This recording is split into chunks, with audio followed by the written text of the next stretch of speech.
আজকের দিনটা ছিল 21st জুলাই। আজকে হচ্ছে সোমবার আর এখন প্রায় ওই সকাল 7:30টার মতন বাজছে। এখন তো প্রত্যেক দিনই ওয়েদারটা মেঘলা থাকছে, রাত্রের দিকে বেশ বৃষ্টি হচ্ছে, সকালেও আজকে ঝিরিঝিরি বৃষ্টি হচ্ছিল, তারপরে আস্তে আস্তে বৃষ্টিটা বন্ধ হলো। এই এক সপ্তাহ তোজোদের স্কুলে কোনো রকম কুকিজ, জ্যাম, জেলি, তারপরে হচ্ছে কোনো রকম আর কি বাইরের খাবার নিয়ে যাওয়া অ্যালাউ নয়। বাড়িতে বানানো খাবার নিয়ে যেতে হবে, হেলদি ফুড ওদেরকে ইন্ট্রোডিউস করানো হবে।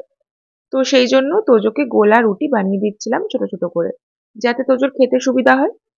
আটা নিয়ে নিয়েছিলাম আর তার সাথে চিনি, নুন, একটু চাট মশলা দিয়ে ভালো করে গুলে নিয়ে সেগুলোই অল্প তেলে ভেজে দিয়েছিলাম। আর তার সাথে একটা পেয়ারা নিয়েছিলাম, সেটাকে ছোট ছোট করে কেটেছিলাম আর পেয়ারার বীজগুলো বাদ দিয়ে দিয়েছিলাম যদি দাঁতে আটকে যায় বলে। আর তারপরে একটু বিট নুন ছড়িয়ে দিয়েছি। আজকে যেহেতু তাড়াতাড়ি ঘুম ভেঙেছে তাই হাতে কিছুটা সময় ছিল, তোজো তো এখনো ঘুমাচ্ছে, তাই ব্যালকনিতে বসে বেশ অনেকক্ষণ টাইমটা স্পেন্ড করা গিয়েছিল।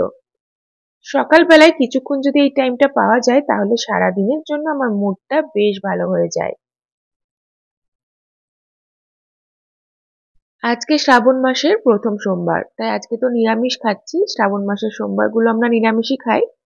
তোজোকে চটপট স্কুলে পৌঁছে দিয়ে এসেছি, ও উঠে পড়েছিল 8:30টার দিকে।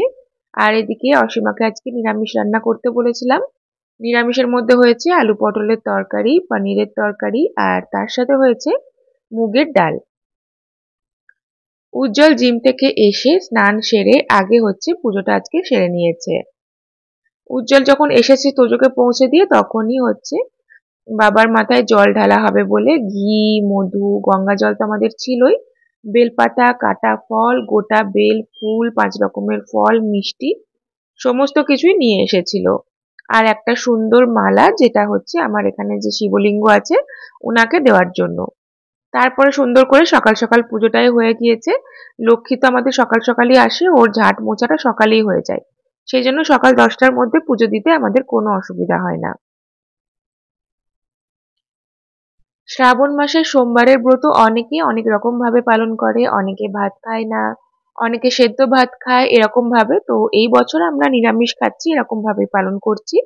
আর সকালের ব্রেকফাস্টে এই যে সব সবজি দিয়ে সেমাই হয়েছিল আর তার সাথে ছিল হচ্ছে মিষ্টি।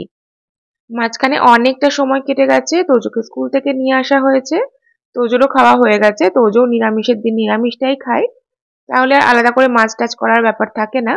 আর এই হচ্ছে আমাদের মেনু, যেটা তোমাদের সাথে আগেই শেয়ার করেছি। আজকের দিনটা তো এভাবেই কাটলো, একটা মিনি ব্লগ তোমাদের সাথে শেয়ার করলাম। ভিডিওটা ভালো লাগলে কিন্তু অবশ্যই লাইক, কমেন্ট, শেয়ার করে দিয়ে পেজটা ফলো করে দিও। পরের ব্লগে আবার দেখা হবে। সবাই ভালো থেকো, টাটা।